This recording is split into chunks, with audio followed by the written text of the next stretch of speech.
मशकी set 5.4 और मजमूई सवालात 5 के सवालात इसमें हम लोग सॉल्व करेंगे। एहतिमाल में अब बच गया है 2 सिक्के और 3 सिक्के के सवालात और 5 से के सवाल, डाइस के सवालात बचे हुए हैं।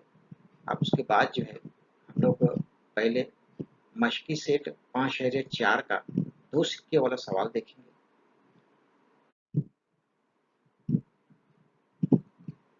मजमूई सवालात, ये मशकी सेट 5.4 का एक सवाल है। सवाल इस तरह से है, 2 सिक्के बैक वक्त उछाले गए, दर्ज झैल वक़ुओं का एहतिमाल मालूम करना है। दर्ज झैल वक़ुओं का एहतिमाल मालूम करना है इसमें। अब वो एहतिमाल किसका मालूम करना है? कम से कम एक चत हासिल होता है, दूसरा है एक भी चत हासिल नहीं होता। अब हम लोगों को पता है सिक्के के 2 रूप होते हैं, एक होता है हेड, एक होता है टेल। हेड को चत बोला जाता है और टेल को पट बोला जाता है।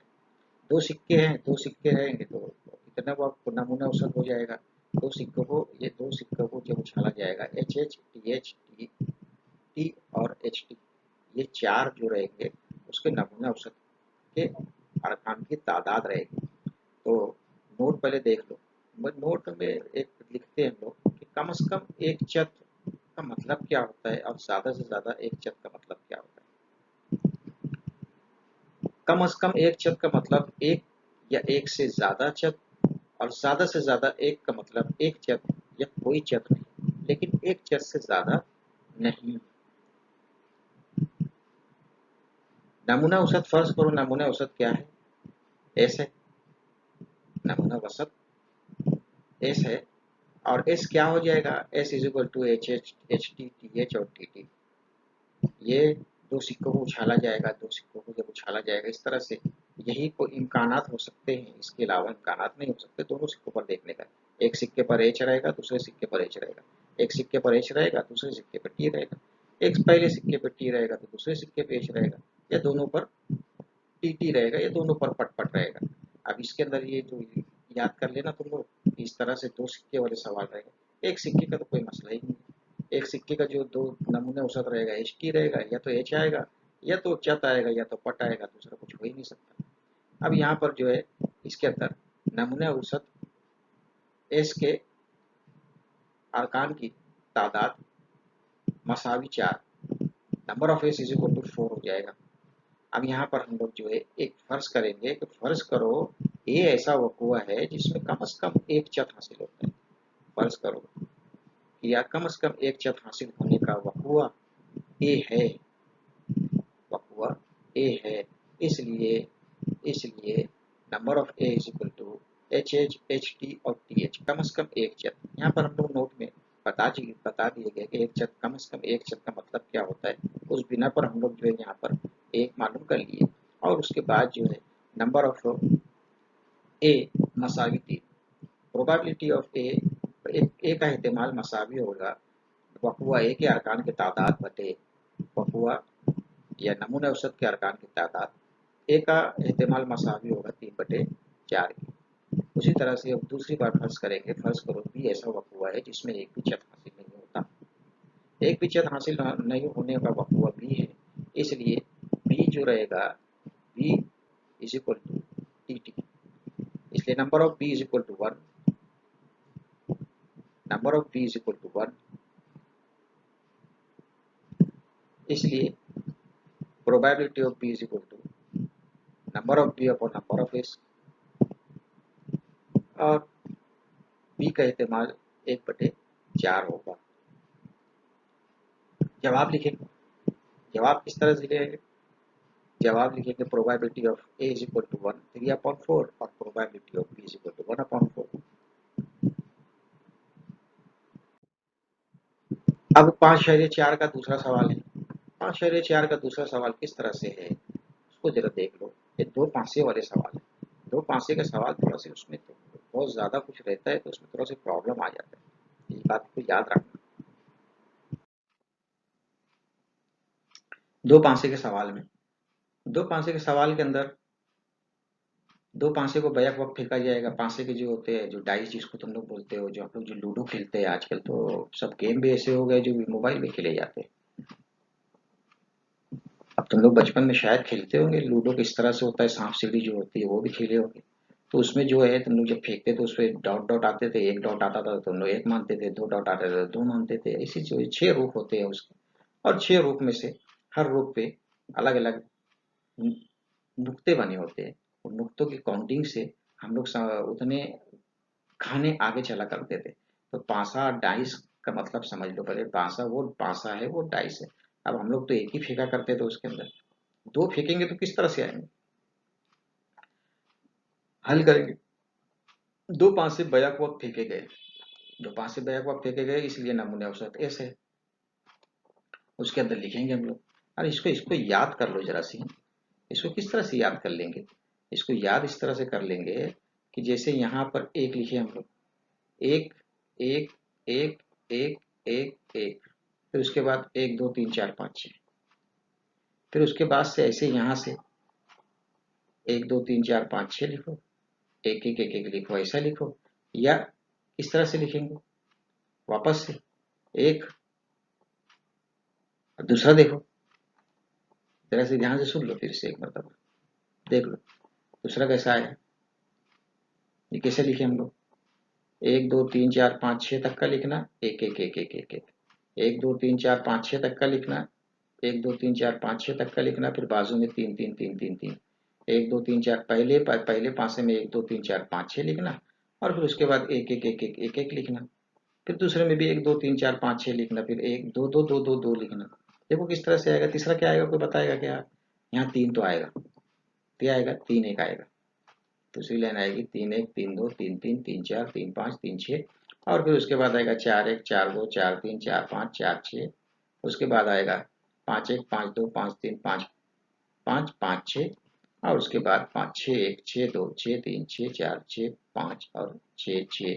टोटल अरकान की तादाद जो है वो कितनी हो जाएगी, 6 हो जाएगी। नमूना औसत के अरकान की तादाद जो है 36 हो जाएगी। और उसके बाद जो है हम लोग यहाँ से ये वक़ुए कौन से दिए, ऊपरी रुकों के आदाद का मजमू कम से कम 10 है। कम से कम 10, कम से कम 10, और इससे पहले नोट में हम लोग पढ़ चुके कम से कम 10 का मतलब क्या होता है। 10 होना चाहिए, 10 चलेगा, कम से कम 10, 9 नहीं चलेगा, 9 नहीं चलेगा, 10 चलेगा, 11 या 12, और ज़्यादा से ज़्यादा 12 ही होते हैं इसमें, ज़्यादा से ज़्यादा 12 ही होते हैं।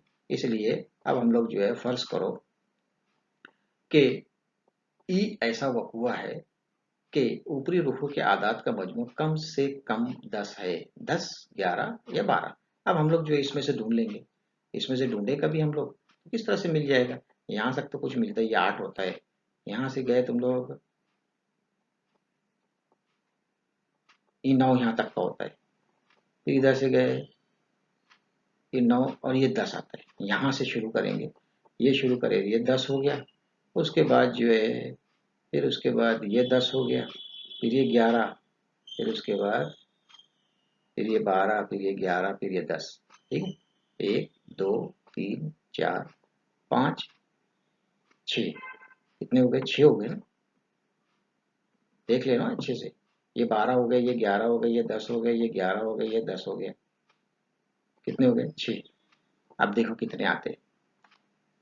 नंबर ऑफ ई जो है किस तरह से आएगा, ये हो गया इसका 10 10 10 11, ये 10 10 11 10 11 और 12, 1 2 3 4 5 6। Number of E is equal to 6 हो जाएगा। Probability of E is equal to number of E upon number of S. Probability of E is equal to 6 upon 36। इसको काट देंगे, 6 का 6, 6 6 36। Probability of E is equal to 1/6। Probability आ गई, एहतिमाल आ गया। एहतिमाल 1/6 किसका होगा, ऊपरी रुकों के आदाद का मजमू कम से कम 10 होने का एहतिमाल 1/6 होगा। दूसरा है सवाल, दूसरा है ऊपरी रुकों के आदाद का मजमू 33 है। अब आदात का मजमू 33 है, तो बाज़ औक़ात जल्दबाजी में हम लोगों को क्या समझ में आता है कि हासिल ज़र्ब तो होता है 36, हम लोग वो हासिल ज़र्ब समझ के कर लेंगे। तो ज़रा ध्यान से पढ़ के सवाल करना। अलजेब्रा में मैथ्स 1 में यही प्रॉब्लम होता है, हम लोगों को लगता है कि हम लोग तो सब सही करके आए, लेकिन सवाल में ज़रा सी गलती हो जाती है तो उसमें प्रॉब्लम हो जाता है, वो पूरा गलत हो जाता है। तो मजमुआ 33 है, तो मजमुआ 33 तो किसी का होगा नहीं, इसलिए हम लोग फ़र्ज़ करेंगे पहले ऊपरी रुकों के आदात का मजमुआ 33 डी ऐसा हुआ है कि ऊपरी रुकों का आदात का मजमुआ 33 है, इसलिए डी की कोई रुकन नहीं मिलता, इसलिए डी के अरकान की तादाद 0 होगी और probability of D is equal to क्या हो जाएगा, number of D upon number of S. Probability of D is equal to 0/36, 0/36 जो हो जाएगा वो कितना हो जाएगा 0/36, probability of D is equal to 0। 0 से किसी को भी ज़र्ब करो तो 0, तकसीम करो तो भी 0, या 0 को किसी अदद से तकसीम करो तो भी, 0 को किसी अदद से तकसीम करेंगे तो भी ऐसी होगा। अब उसके आगे जब आएगा जवाब, उसके आगे किस तरह से होगा, उसके आगे अब यहाँ पे तीसरा है, पहले पासे का अदद दूसरे पासे से बड़ा है।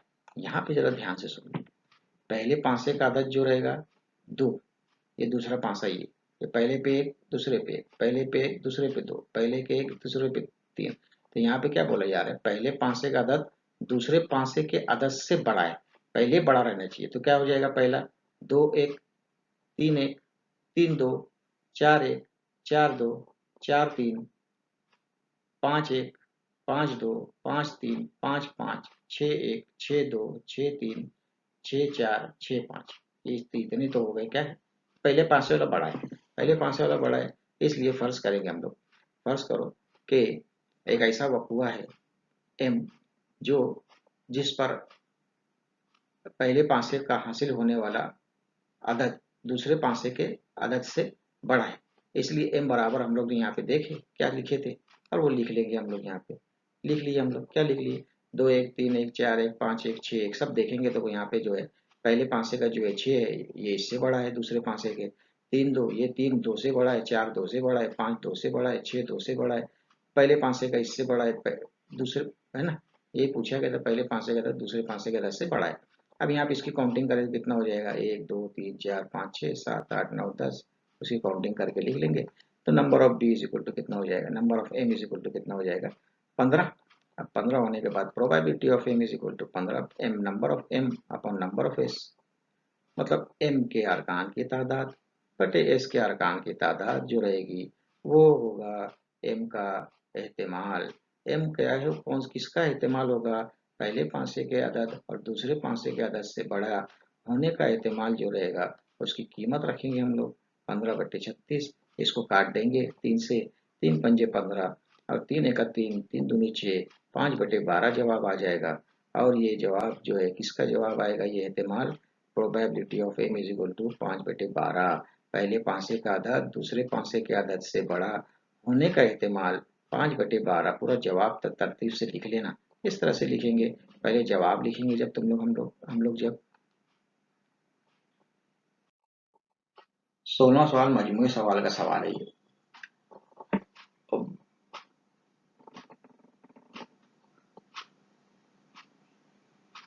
16वां सवाल, इसमें पासे के हम लोग इससे पहले देखे कि भाई 6 रूप होते हैं, 6 रूप पे काउंटिंग करके देखे थे, 6 रूपों की काउंटिंग, 6 रूपों की काउंटिंग करने के बाद जो थे हम लोग का जवाब क्या आता था कि एक रूप पे एक, लेकिन यहाँ पर जो है एक नया किस्म का पासा ये लोग ले लिए जिसमें 0 भी आता है। अब वो 0 रहेगा तो कभी इससे खेले कभी हम लोग, तो 0 रहेगा तो आगे जाएगा ही नहीं, 0 लिखा रहेगा तो क्या मतलब कुछ डॉट ही नहीं बना रहेगा उस पर। खैर जाने दो, इसमें क्या है, इसकी गहराई मत जाओ। इसके अंदर जो है क्या है कि एक पासे पर रुखों पर 0 1 2 3 4 5 लिखा हुआ है, लेकिन यहाँ पर भी ये पासे को 2 मरतबा, 2 पासे को फेंको या फिर एक पासे को 2 मरतबा फेंको, दोनों मरतबा जो है नमूना औसत के अरकान की तादाद जो है वो 36 ही आएगी। हल करेंगे, एक पासे को 2 मरतबा फेंका गया, फर्ज करो नमूना औसत क्या है, 0 0 1 0 2 0 3 0 4 0 5,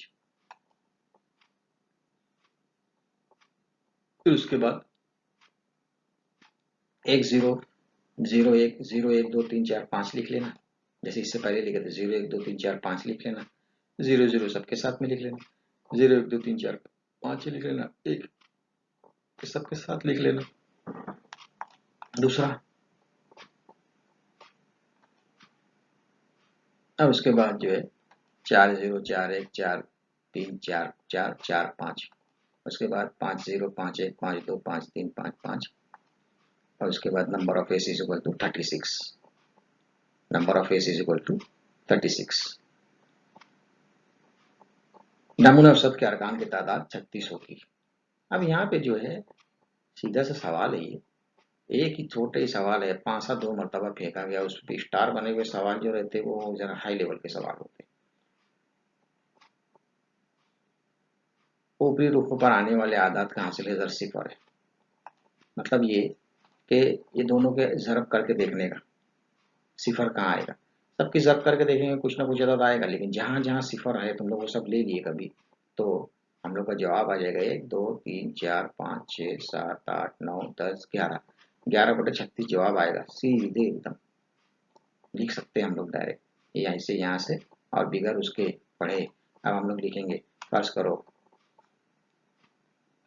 फर्ज करो कि ये ऐसा हुआ है कि ऊपरी रुखों पर के आदात का हासिल ज़द जो है सिफर है, और उसके बाद जो है कौन से आदात है वो लिख लिए हम लोग, वकुआ ये लिख लिए, ये वकुआ ये लिख लिए, इसकी काउंटिंग कर लिए, काउंटिंग करने के बाद जो है number of A is equal to कितना हो जाएगा, 11 हो जाएगा, और उसके बाद probability of A is equal to number of A upon number of S, इसलिए ए का एहतमाल मसावी है 11/36 के, और यही जवाब रहेगा। जवाब लिखे ऊपरी रुखों के आदात का हासिल ज़र्ब सिफर आने का एहतमाल 11/36 है, 11/36 है, इधर देखो ऊपर की लाइन में 3 सिक्के वाले सवाल है ये, 3 सिक्कों के सवाल को या एक सिक्कों को 3 मरतबा उछालो, या 3 सिक्कों को बैक वक्त उछालो, या एक सिक्कों को 3 मरतबा उछालो, जवाब आएगा यही। अब इसको ये किस तरह से आता है, ये जो लिखा हुआ है ये किस तरह से आता है, उसको याद करने के लिए आसान सा तरीका है कि पहले जो है खड़ा ऐसे खड़ा पूरा इस तरह से ऐसा खड़ा लिख लेंगे हम लोग यहाँ पे। क्लास का पढ़ाना और यहाँ का पढ़ाने में बहुत फर्क होता है यार, बड़ा मुश्किल होता है ये काम। जैसे खड़ा लिख लेंगे, पहले कैसे खड़ा लिखेंगे, पहली रो में कैसे लिखेंगे, 4 मरतबा है 4 मरतबा टी, याद रखना, फिर 2 मरतबा एच 2 मरतबा टी, 2 मरतबा एच 2 मरतबा टी, फिर 2 मरतबा एच 2 मरतबा टी, 2 मरतबा एच लिखेंगे 2 मरतबा टी लिखेंगे, 2 मरतबा एच लिखेंगे 2 मरतबा टी लिखेंगे, बस इतना ही। फिर एक एच एक टी, एक एच एक टी, एक एच एक टी, एक एच एक टी, इस तरह से लिखेंगे, याद रखना। देखो किस तरह से लिखेंगे, और ये ऐसे ही आ जाएगा, आसान एकदम, आसानी से याद हो जाता है वो। और भी दो तरीके से तुम लोग याद कर सकते हो, तो याद कर लेना। पहले देखो, पहले क्या लिखा, एक एच लिखा, फिर उसके नीचे एक एच लिखूंगा, फिर उसके नीचे एक एच लिखूंगा, फिर उसके नीचे एक एच लिखूंगा, फिर अब टी लिखूंगा, फिर अब टी लिखूंगा, 4 मरतबा एच 4 मरतबा टी, ठीक है। अब 2 मरतबा एच लिखेंगे, पहली मरतबा एच लिखूंगा, फिर दूसरी मरतबा एच लिखूंगा, फिर टी लिखूंगा, फिर टी लिखेंगे हम लोग सब, फिर एच, और फिर एच, और फिर टी, और फिर टी, और फिर उसके आगे एक मरतबा एच लिखेंगे, एक मरतबा टी लिखेंगे, फिर एच लिखेंगे, फिर टी लिखेंगे, फिर एक एच, टी, एच, टी, लोग देखेंगे कभी इसको ऐसे हम लोग, देखो ये एच एच एच एच, ये इस तरह से बन जाएगा, ये याद रखना। इसके ऊपर बहुत सवाल आते हैं, बहुत सारे सवाल आते हैं, कम से कम एक चित हासिल होने वाला है, ज्यादा से ज्यादा 2 चित हासिल होने वाले, एक भी चित हासिल होने वाला नहीं, दरमियानी सिक्के में टी हासिल होता है, इस तरह से बहुत सारे सवाल आते हैं, इसको हम लोग देखेंगे। और ये यहाँ पे सवालात लिखे हुए और कुछ हद तक कुछ हल किए हुए, अब इसमें से कभी हम लोग देखेंगे तो सवाल क्या होगा एक तो ये 3 सिक्के वाले सवाल है। 3 सिक्के वाले सवाल में हम लोग किस तरह से इसको लिख लिए थे, ये हम लोग इससे पहले बता दिए गए तुम लोग को ये किस तरह से आता है। और उसके बाद बी ऐसा वक्फ है जिसमें एक भी चत हासिल नहीं होता, वो देख लेंगे। फिर ऐसे सवाल पर ही लिख लेंगे हम लोग। अब इसमें जरा देख लो, यहाँ पे जरा ध्यान से किस तरह से करना है इसको, और सबका एहतिमाल मालूम करना है।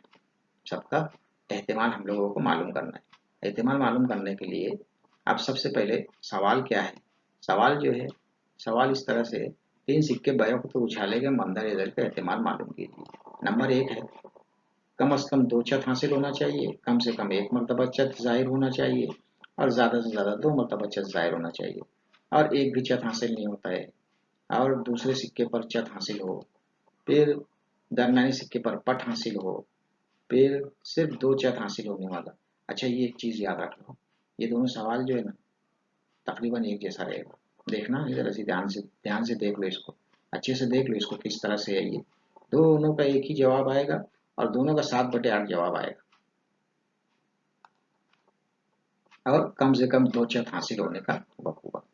अब यहाँ पे जो है हम लोग हल करेंगे, तो हल किए, नमूने औसत 3 सिक्के बैक को उछाले गए, 3 सिक्के बैक को उछाले गए, तो ये आ जाएगा जवाब इस तरह से। और उसके बाद जो है ये ऐसा वक़्फ़ा है जिसमें कम अज़ कम 2 चत हासिल होते हैं। कम अज़ कम 2 चत हासिल होने का वक़्फ़ा जो है हम लोग कभी यहाँ से देखेंगे, 2 चत हासिल होना चाहिए, कम अज़ कम 2 चत, कम अज़ कम 2 चत। 2 चत का मतलब ये हो जाएगा 2 चत रहेगा और या तो 3 चत रहेगा। तो यहाँ पे 2 चत ये लिखिए, इसमें से देख के ये लिख लिए, कम अज़ कम 2 चत हासिल होने का वक़्फ़ा। और उसके बाद जो है एहतिमाल मालूम कर लिए, probability of A is equal to probability of A is equal to number of A upon number of S। कीमत रख लिए, नंबर ऑफ ए की कीमत कितनी आएगी, 4 लिखे थे, 4/8 इसको काट लिए, जवाब आ जाएगा 1/2। अब बी ऐसा वक़्फ़ा है, बी ऐसा वक़्फ़ा है जिसमें एक भी चत नहीं हासिल होता, एक भी चत हासिल नहीं होते हैं, एक भी चत हासिल नहीं, मतलब टी आएगा, पट ही आएगा। तो B is equal to T. इसकी तादाद कितनी हो गई, number of B is equal to 1। ठीक है, प्रोबेबिलिटी ऑफ, यहाँ बी रहेगा, probability of B is equal to number of B upon number of S, और कीमत रख लिए 1/8। सी ऐसा वक़्फ़ा है जिसमें दूसरे सिक्के पर चत हासिल होता है, दूसरे सिक्के पर चत हासिल होता है, दूसरे सिक्के पर चत हासिल होता है, दूसरे सिक्के पर चत, ये एक हो जाएगा, यहाँ पे चत दूसरे पे आता है, ये दूसरे पे आता है, ये नहीं आता है, ये दूसरे पे आता है, कितने हो गए, ये 1 2 3 4, ये लिख लिए 4। Number of C is equal to कितना हो जाएगा, 4। Probability of C is equal to कितना हो जाएगा, number of C upon number of S. कीमत रख लिए 4/8, 4 एका 4, 4 दूनी 8, 1/2। डी ऐसा वक़्फ़ा है जिसमें दरमियानी सिक्के पर पट हासिल होता है। अब दरमियान में पट, इधर कैसा था, इधर कैसा था, दरमियान में चत था, अब इधर दरमियान में पट है, एक जैसा सवाल है, कोई प्रॉब्लम नहीं उसमें, तुम लोग कर सकते हो देख के। अब इसके बाद इसके probability of D, number of D is equal to 4, probability of D is equal to number of D upon number of S, और कीमत रख दिए, कीमत रख के जवाब आ गया 1/2 जवाब हो जाएगा।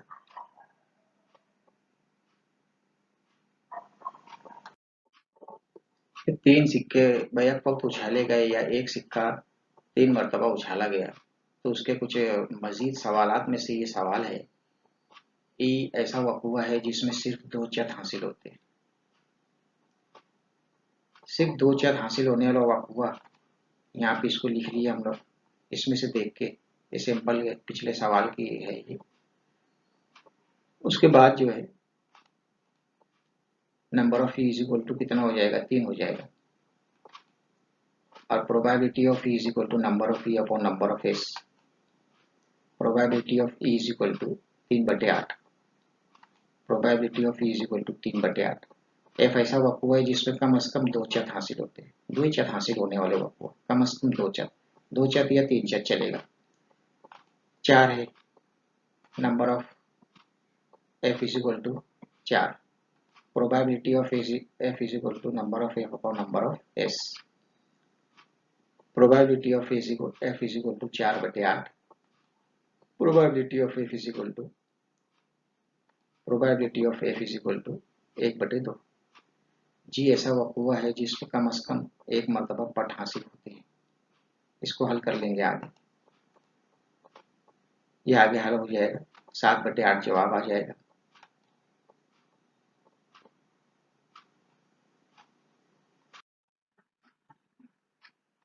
मजमूए सवालात 5 का ये एक सवाल है छठा।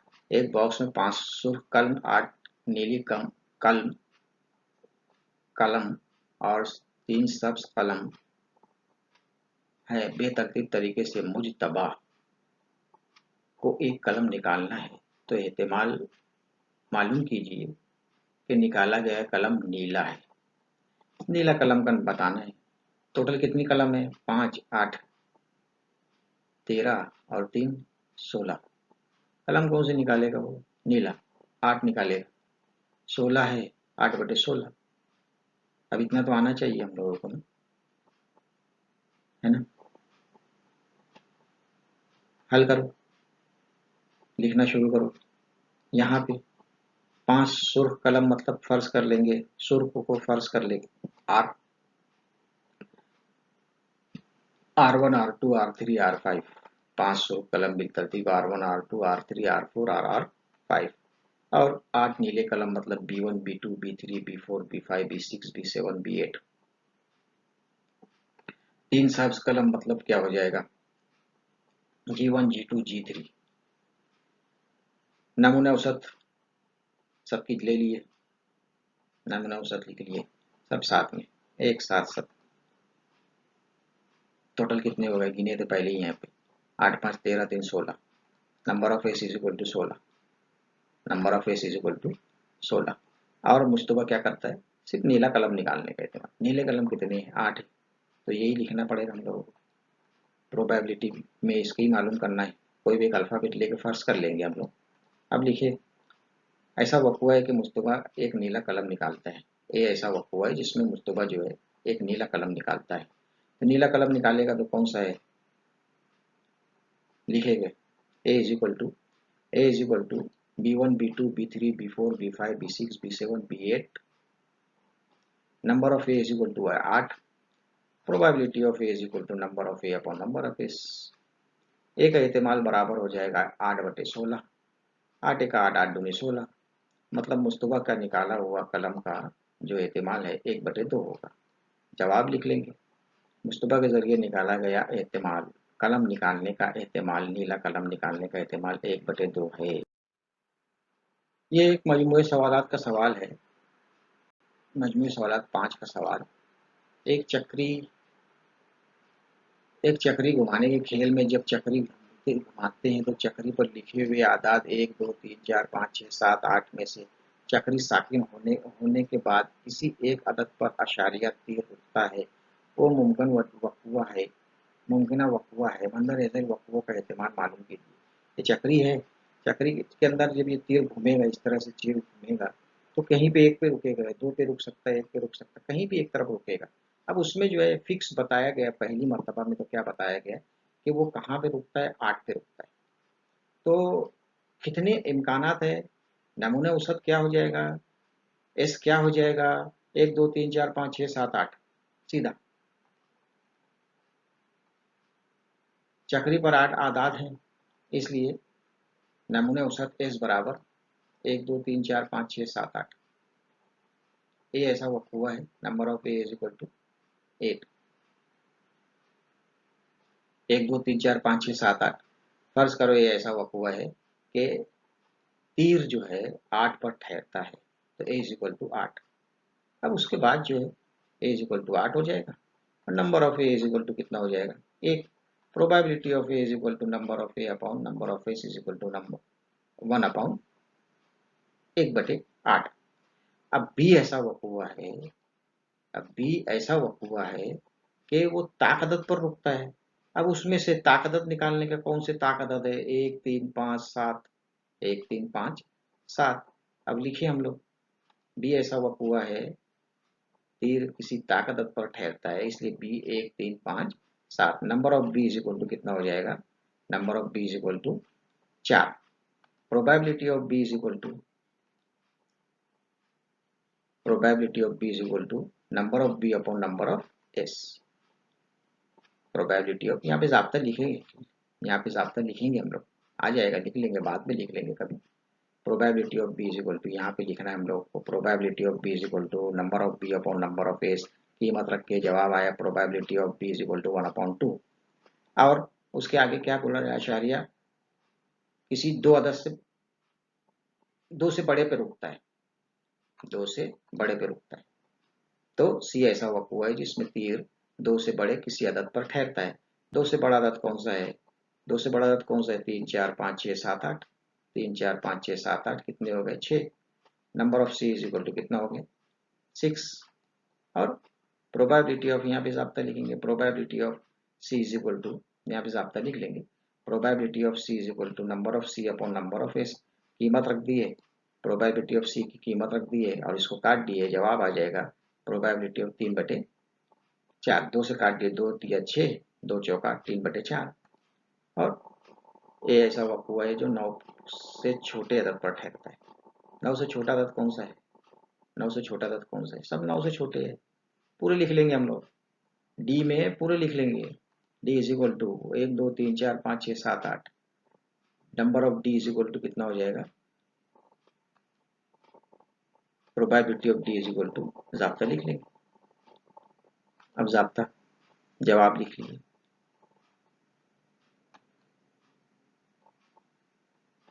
ये जवाब आ गए। ज़ाब्ता सब तरफ लिखेंगे हम लोग। यहाँ पे लिखेंगे, क्या लिखेंगे? यहाँ पे लिखेंगे number of D is equal to 8। यहाँ पे लिखेंगे probability of D is equal to number of D upon number of S. यहाँ पे लिखेंगे number of B is equal to probability of B is equal to number of B upon number of S. यहाँ पे लिखेंगे probability of C is equal to, ये ज़ाब्ता लिख लिए, यहाँ का लिख लीजिए, यहाँ भी लिख लीजिए और यहाँ भी लिख लीजिए और यहाँ पे लिख लिए नंबर ऑफ डी। ये भी एक मजमूई सवालात का 12वां सवाल है। इससे पहले जो मुज्तबा वाला सवाल जो हम लोग देखे हैं उसकी तरह ही है ये सवाल, लेकिन थोड़ा सी अलग है। जैसे यहाँ पे सुर्ख निकाली गए सुर्ख नहीं है, निकाली गई सुर्ख या सफ़ेद है, सुर्ख या सफ़ेद है, तो हम लोग जो है यहाँ से क्या निकाल देंगे? सब्ज माइनस कर देंगे, बाकी लिख लेंगे। अब सब 3 3 ही है, तो यहाँ पे नंबर, यहाँ पे तादाद कितनी आ जाएगी? 6 आ जाएगी। यहाँ पे सुर्ख नहीं है, सुर्ख नहीं है तो मतलब सफ़ेद और सब्ज है, यहाँ 6 हो जाएगी। निकाली गई तादाद कितनी है? गेंद कैसी है? सुर्ख है, तो यहाँ पे 3 हो जाएगी। ठीक है, समझ लो, आपको मश्क खत्म हो रही है। ये आखिरी सवाल, हल करेंगे। देखिए हल, पहले फर्ज करो नमूना उसका तेज है। अब हम लोग यहाँ पे फर्ज नहीं करेंगे, जैसे इससे पहले फर्ज करे थे B1 B2 B3 B4 या 8 कलम वाला सवाल जो हल करे थे, या इसके अंदर फर्ज नहीं करेंगे। अब इसमें हम लोग डायरेक्ट लिख लेंगे R1 R2 R3 W1 W2 W3, और इसके लिए R1 R2 R3 W1 W2 W3 G1 G2 G3 एक साथ लिख लेंगे नमूना औसत। S is equal to R1 R2 R3 W1 W2 W3 G1 G2 G3, और ये number of S is equal to 9 हो जाएगा। और निकाली गई गेंद कैसी है? सुर्ख है। फर्ज करो कि ऐसा वक़ुआ है ए के जिसमें निकाली गई गेंद सुर्ख है। सुर्ख गेंद कितनी है? 3 ही गेंद है, तो A is equal to R1 R2 R3, number of A is equal to 3। Probability of A is equal to number of A upon number of S is equal to 3/9। यहाँ पे इसको हल कर लेंगे आगे। अब कितनी बार करेंगे? 3 एका 3 3 तिया 9। ए ऐसा वक़ुआ है जिसमें निकाली गई गेंद सब सुर्ख नहीं है। फर्ज करो बी ऐसा वक़ुआ है जिसमें निकाली गई गेंद सुर्ख नहीं है। अब सुर्ख नहीं है, सुर्ख नहीं है तो मतलब ये 6 है, सफ़ेद है या तो फिर ग्रीन है या तो सब्ज है। लिखेंगे उसको B W1 W2 W3 G1 G2 G3 number of B is equal to 6 number of B is equal to 6 sorry यहाँ पे B आएगा number of B probability of B is equal to number of B upon number of S और probability of B is equal to 6 upon 9 इसको हल करें 2 तिया 6 sorry 3 दूनी 6 3 तिया 9 2/3 अब निकालिए सुर्ख है या सफेद है कौन सी नहीं है कौन सी नहीं है सब्ज नहीं है फिर ले आएगा वही ऐसा हुआ है सी जिसमें निकाली गई गेंद सुर्ख है या सफेद है वो कौन सी आएगी वो लिख लेंगे R1 R2 R3 W1 W2 W3 number of C is equal to कितना हो गया 6 probability of C is equal to number of C upon number of S कीमत रख दी है जवाब आएगा 2/3